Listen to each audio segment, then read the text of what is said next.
Le monde d'après de Maram Al-Masri. Quel monde? Notre monde personnel ou le grand monde? Le monde après une guerre, après une révolution, après des catastrophes naturelles, après un cancer, après une épidémie, après une pandémie, après la mort, après la vie. Depuis le commencement de l'histoire humaine, le monde n'a pas cessé de changer. Il y a toujours avant et après. Combien de murs et de structures ont-ils été détruits et nous avons pensé qu'il n'y aura plus de murs, mais rapidement, 1000 murs étaient à nouveau construits. Il y a des choses qui ont changé et d'autres qui sont restées les mêmes. Pourtant, le changement est la loi de la vie. Souvent, ce sont des changements doux qui se produisent progressivement. Mais des fois, ils sont brusqués, provoqués par des coups d'État, des révolutions, des catastrophes naturelles. Nous sommes le monde d'avant, et nous sommes le monde de maintenant, et nous sommes le monde d'après. Nous sommes la terre et le ciel. Les chevaux, les lions, les faucons, les oiseaux sont nos frères. L'air et la mer sont nos âmes. Nous sommes les transformateurs et nous sommes les fixes. Nous sommes les acteurs et des fois les objets.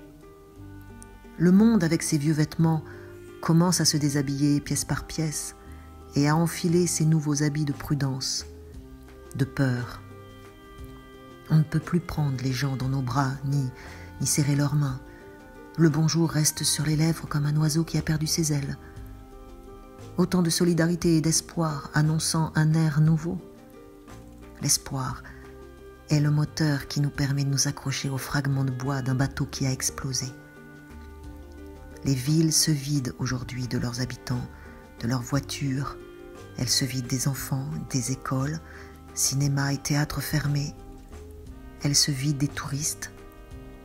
Mais la nature s'en fiche, car les virus sont aussi ses produits.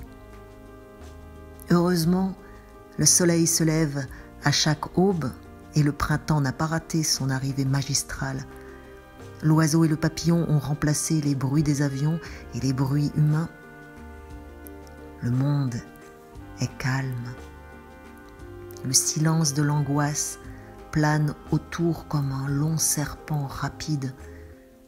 Il se faufile partout, cruel et brusque.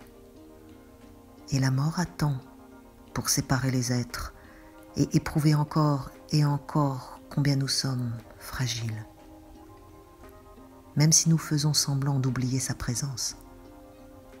Le cœur du monde bat, fatigué, effrayé, comme le cœur des déplacés aux frontières, comme les cœurs des enfants sous les bombes de guerre et les frappes de la violence parentale, plantes abandonnées qui agonisent de soif. Quand nous allons comprendre que nous vivons dans la même maison et que la sécurité de l'autre nous concerne aussi, et que nous devons veiller sur les autres, car si leur maison brûle, la nôtre sera aussi brûlée. S'ils sont malades, nous le serons aussi. Je ferme les yeux et rêve d'un monde meilleur, d'un air pur, propre, pas de pauvreté, la richesse répartie équitablement, pas de guerre, pas de maladie, un monde humain fondé sur les valeurs justes et nobles.